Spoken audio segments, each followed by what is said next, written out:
Neha Sharma from Rajkumari dress up like a princess. And जैसा कि आप सभी लोग जानते हैं, हम वीडियो अपलोड करते हैं हर थर्सडे और हर सैटरडे को।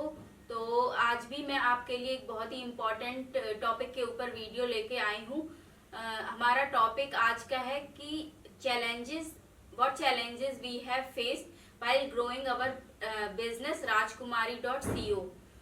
तो चलिए स्टार्ट करते हैं आज का वीडियो।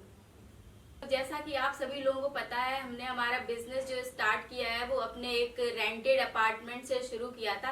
ज्यादातर जो बड़े बिजनेसेस हैं जैसे कि lenskart.com, car-dekho.com, ये सारे गैराज से शुरू हुए हैं, पर हमारे पास गैराज भी नहीं था। अनफॉर्चुनेटली हम किराए के घर में रहते थे और जहाँ पे हमने 2 BHK फ्लैट ले रखा था और उसके एक बेडरूम में हमने अपना बिजनेस सेट किया हुआ था और एक बेडरूम में हम लोग रहते थे, मैं अपनी सिस्टर्स के साथ।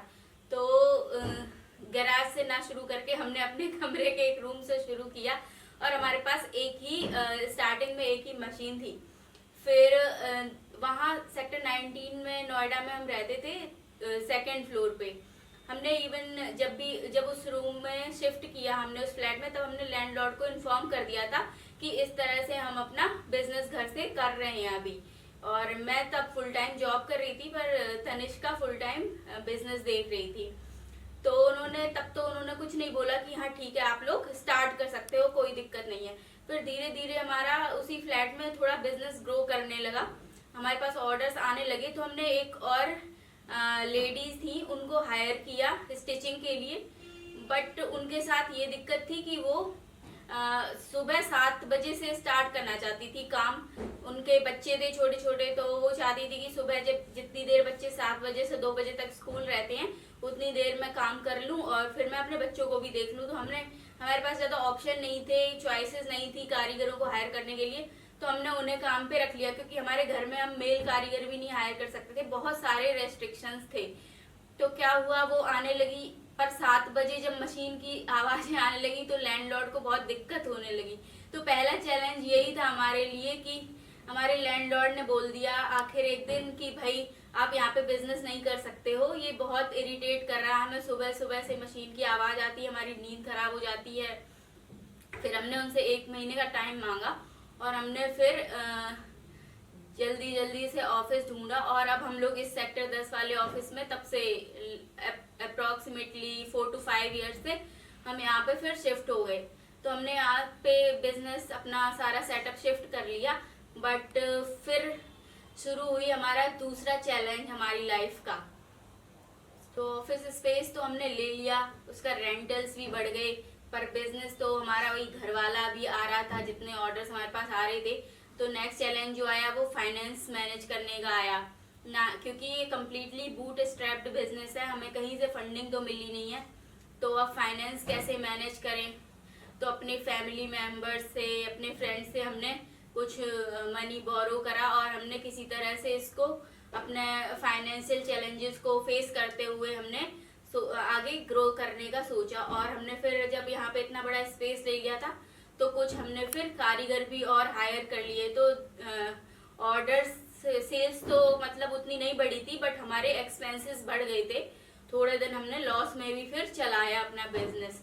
तो इस तरह से हमने अपने फाइनेंशियल चैलेंजेस को भी फेस किया। जैसे जैसे हमने अपने सारे चैलेंजेस को फेस करते हुए हम आगे बढ़ रहे थे और धीरे धीरे हमारी सेल्स थोड़ी पटरी पे आने लगी थी, तभी कोविड आ गया। तो कोरोना वाला भी एक चैलेंज हमारे सामने आ गया। उस टाइम पे हो गई सेल्स 0, बट रेंट तो योगी जी ने बोल दिया था कि कोई लैंडलॉर्ड रेंट नहीं लेगा, लेकिन जो कॉर्पोरेट ऑफिसेस के लैंडलॉर्ड थे वो कहाँ मानने वाले हैं, आपको पता ही है, वो कभी नहीं छोड़ते। तो हमें रेंट भी पे करना था और जो मतलब बहुत ही मजबूर जो वर्कर थे, लेबर्स थे हमारे यहाँ, हमें उनके भी पैसे देने थे, उन्हें मैनेज करना था। तो वो सब भी हमने कैसे भी करके अपने पर्सनल जो सेविंग थी वो लगा करके किसी तरह से हमने कोविड वाला भी फेस मतलब मैनेज किया। और हमने ऑफिस को 2 महीने ही प्रॉपर क्लोज रखा था।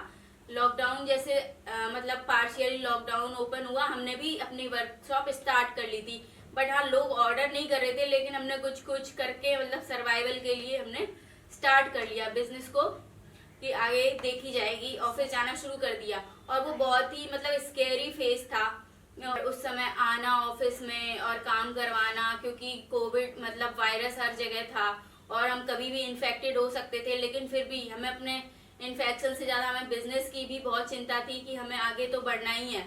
और फिर उसी समय हमारे पास कोविड में सेल्स कैसे लाए उसका एक आइडिया आया लाइव सेल का। लाइव सेल के बारे में भी मैंने एक वीडियो ऑलरेडी शेयर कर रखा है, आप हमारे चैनल पे जाके उस वीडियो को देख सकते हैं कि लाइव सेल ने कैसे हमारे कोविड के टाइम थोड़ी सेल्स को बूस्ट अप कर दिया था।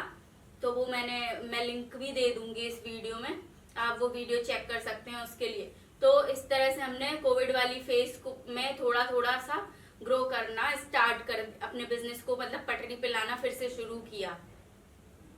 तो इस तरह से धीरे धीरे मूव करते करते फिर हमारा जो मेन बिजनेस का सोर्स था, सेल्स का सोर्स है, वो इंस्टाग्राम ही है।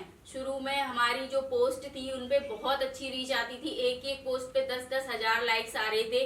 इंस्टाग्राम से हमारे बिजनेस की सेल मतलब बहुत ज़्यादा बढ़ गई थी, एक अनएक्सपेक्टेड ग्रोथ हमें दिखाई दी थी बिजनेस में। बट फिर उसी के बाद कुछ फेसबुक में कुछ प्राइवेसी इश्यूज या कुछ भी हुआ था, मार्क जकरबर्ग ने इंस्टाग्राम की एल्गो को स्ट्रॉन्ग कर दिया और मतलब रीच को बहुत ही लिमिटेड कर दिया। तो इस वजह से हमारे फॉलोअर्स बढ़ना और रीच बहुत कम हो गई, जिससे भी हमारी सेल्स पे बहुत ज़्यादा इम्पैक्ट पड़ा। और हमारे पास अदर सोर्स भी चैनल थे सेल के लिए, पर जो मेन चैनल था हमारा वो इंस्टाग्राम ही था। तो उस चैलेंज को फेस करने के लिए भी हमने सोचा और भी पेजेस बनाने स्टार्ट करें इंस्टाग्राम पर, कि अगर इस पेज से नहीं तो दूसरे पेज पे में भी रीच अच्छी आएगी। तो फिर मैंने लिटिल राजकुमारी का एक पेज स्टार्ट किया और अभी हमने रिसेंटली एक लर्न विद राजकुमारी जिससे आप सीख सकते हैं वो पेज स्टार्ट किया है। और एक और पेज मैंने बनाया एक्सेसरीज का। तो मतलब हर एक जो जिन जिन कैटेगरीज में हम डील करते हैं उन सब कैटेगरीज के लिए मैंने सेपरेट पेज बना दिए हैं इंस्टाग्राम पे, ताकि यूजर को भी अच्छा एक एक्सपीरियंस मिलेगा वहां से। और मैं एक आपको इंस्टाग्राम की बहुत ही फनी बात शेयर करूंगी यहाँ पे। जो मैंने लिटिल राजकुमारी पेज बनाया हुआ है उस पे 50,000 तक एक बहुत मतलब बहुत अच्छी ग्रोथ हुई, बहुत जल्दी फॉलोवर्स बढ़े और रीच बहुत अच्छी जा रही थी। फिर मैंने एक कोई फनी पोस्ट देखी, उसमें कुछ मेंस के बारे में कुछ पोस्ट थी, मुझे अब पोस्ट याद नहीं है। तो मुझे उस पोस्ट को देख के मेरे माइंड में आया कि मैन आर सो डम, ऐसा करके मैंने मजाक में एक कमेंट कर दिया। तो इस कमेंट को लेकर भी इंस्टाग्राम से मेरे पास वार्निंग आ गई और उन्होंने रील मोनेटाइजेशन के लिए लिटिल राजकुमारी पेज को बैन कर दिया। मतलब ये बात इतनी फनी है इसलिए क्योंकि लोग पता नहीं क्या क्या इतने तो वल्गर कमेंट्स करते हैं इंस्टाग्राम पे। इंस्टाग्राम उन पेजेस को बैन नहीं करता और मैन आर सो डम जस्ट इतना लिखने पे उसने पेज को बैन कर दिया और बोल दिया है कि कम्युनिटी गाइडलाइंस आपने ब्रीच करी हैं ऐसा करके। तो बहुत सारे ये इंस्टाग्राम पे सेल करने के लिए भी बहुत से चैलेंज आते हैं। ये बात मैं आपके साथ इसलिए भी शेयर कर रही हूँ ताकि आप कुछ भी ऐसा मत पोस्ट करें अपनी तरफ से इंस्टाग्राम पे, क्योंकि वो तो एक ऑटोमेटेड टूल है। उन्हें नहीं पता कि आपने मजाक में लिखा या कैसे लिखा, उनके लिए तो उन्होंने कुछ पर्टिकुलर वर्ड्स पे लगा ही रखा है, तो वो ऑटोमेटिकली हो जाती है चीजें मतलब बाय मिस्टेक या कह दीजिए आप ये सिली मिस्टेक्स आप लोग मत करिए कभी भी अपना, अगर आपका इंस्टाग्राम कोई पेज भी अच्छा चल रहा है तो इस तरह से इंस्टाग्राम के भी मतलब फिर भी यूजर की रीच तो अभी भी अच्छी है क्योंकि सारे यूजर्स ऑर्गेनिक है और हम उसके लिए भी वर्कआउट कर रहे हैं, नई नई तरह का कंटेंट बनाने की कोशिश कर रहे हैं ताकि दोबारा से मतलब रीच हमारी बूस्टअप हो सके। और पैरेलली एक और भी चैलेंज हमारे पास आया था कि हम लोग मतलब अपनी वेबसाइट पे सेल करने के साथ साथ हम मार्केट प्लेसेस जैसे कि अमेजोन, फ्लिपकार्ट और पेटीएम वगैरह इन पे भी हम सेल कर रहे थे अपने प्रोडक्ट्स। तो उसमें सबसे बड़ा चैलेंज था कि रिटर्न बहुत आता था हमारे पास, जैसे कि 50% तक का रिटर्न रेशियो था क्योंकि हमारे प्रोडक्ट थोड़े एक्सपेंसिव थे। तो जो लोग परचेज करते हैं वो क्या कर रहे थे कि अपना पहन लिया पार्टी में, क्योंकि 30 डेज की रिटर्न पॉलिसी है अमेजोन की, तो वो अपने पार्टी वगैरह या जहाँ भी उन्हें ट्रिप पे जाना है पहन के भी रिटर्न कर देते थे। प्रोडक्ट तो बिल्कुल मतलब न्यू लगता है देखने में, लेकिन उसमें जो परफ्यूम की स्मेल आ रही होती थी। इन चीज़ों का अमेजोन और फ्लिपकार्ट रिम्बर्स भी नहीं करते हैं पेमेंट, क्योंकि जब तक कोई उन्हें प्रूफ में हम ये नहीं दिखा देंगे कि ये प्रोडक्ट फटा हुआ निकला है या ऐसा है, तभी वो, और उस टाइम पे उन्होंने कुछ भी ऐसी जो कोरियर रिटर्न होता है, कोरियर रिटर्न भी बहुत ज़्यादा आते थे, क्योंकि डिलीवरी बॉय एक बार कॉल करते हैं, अगर कोई अवेलेबल नहीं है तो वो रिटर्न कर देते थे। तो इस तरह से बहुत ज़्यादा चैलेंज आ रहा था हमें रिटर्न को मैनेज करने में। कई बार पैकेट भी लॉस्ट हो जाते थे, रिटर्न आते ही नहीं थे और पैसे भी लग जाते थे। तो इसलिए मुझे इस मतलब ये अमेजोन और फ्लिपकार्ट के चक्कर में हम अपनी भी वेबसाइट पे उतना ध्यान नहीं दे पा रहे थे, अपने नए नए डिजाइन को करने के लिए भी ध्यान नहीं दे पा रहे थे।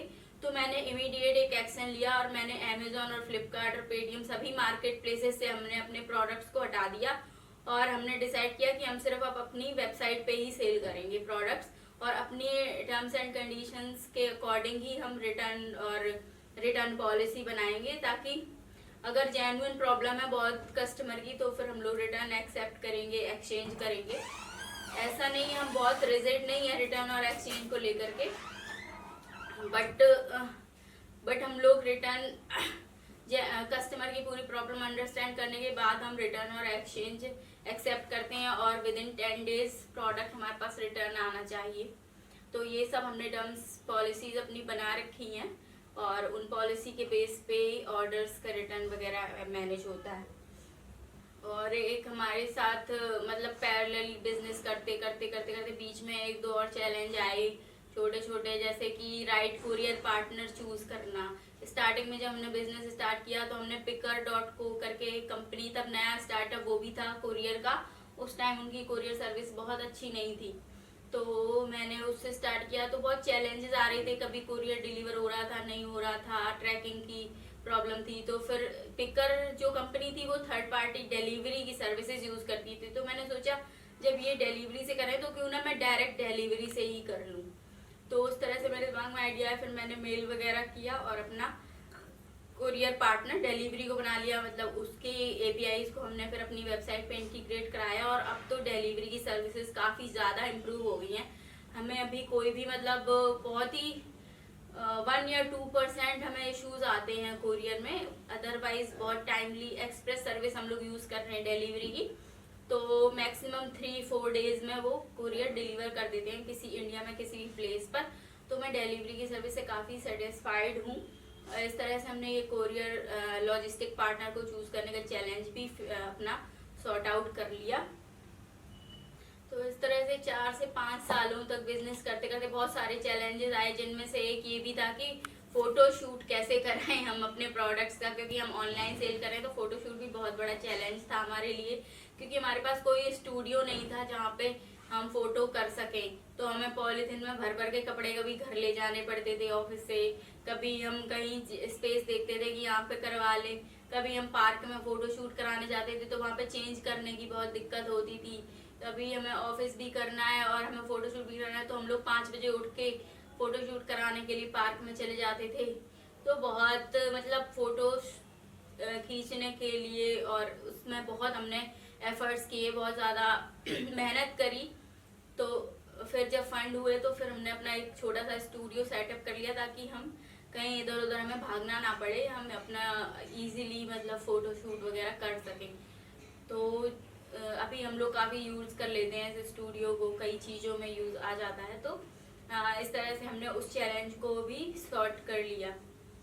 तो इस तरह से जब आप कोई भी बिजनेस करते हैं तो डेली आप एक नया चैलेंज फेस करेंगे, और बहुत ही मज़ा आता है इन चैलेंजेस से को सॉल्व करते हुए आगे बढ़ने में।